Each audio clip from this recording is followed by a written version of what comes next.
Hi, mommies. Welcome to my YouTube channel. If you're new here, my name is Ayobami. Make this baby friendly mixed okra soup with me.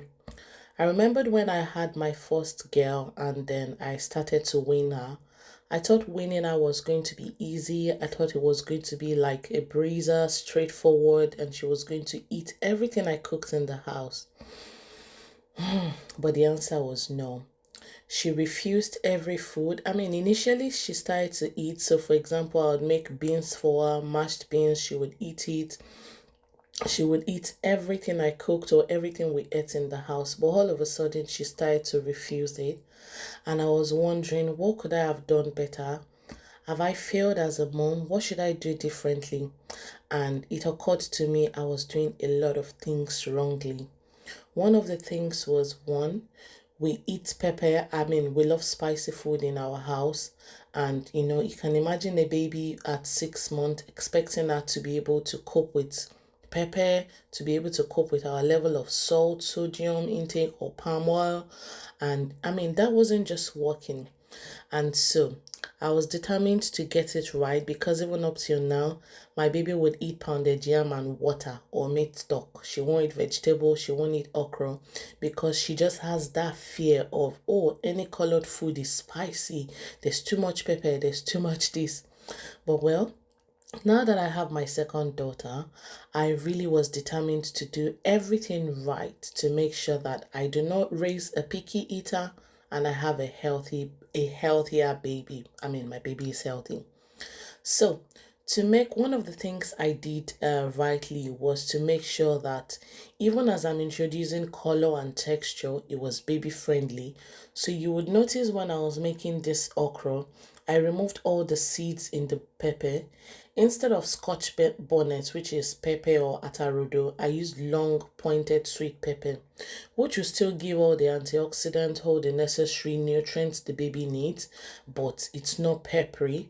So, and as gradually as baby grows, I will be introducing that spicy bit, the pepper, and I'll be increasing the heat and consistency gradually once baby is used to the color and the rest of those, but not like baby just eating plain okra without soup and the rest of those.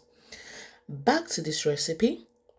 To make this delicious food, I boiled mackerel fish. I ensured it was well cooked, and this is me deboning the fish.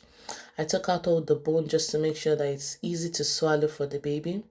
In the hot boiling water, I added palm oil, a little bit of ginger, a little bit of garlic. I sliced onions into it again for all the health benefit of onions and to have that bit a little bit of texture, and then a little bit of palm oil, very tiny quantity.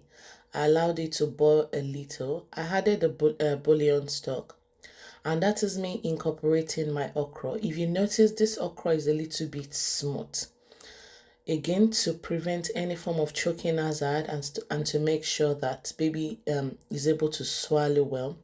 I started with introducing okra to my baby as against vegetables because, as we know, okra is very slimy, and then it allows all the food to just go down our throat without, with very, very minimal effort.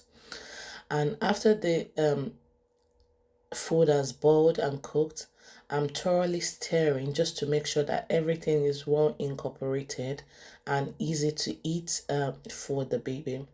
I proceeded with adding a little bit of water.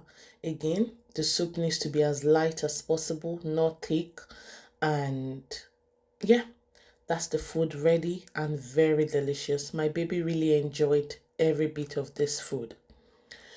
One thing, tip I'll just give to moms about weaning our babies is it's not about how much baby eats. It could take a long time, 1 month for baby to finish this okra. Every little help, every bit help.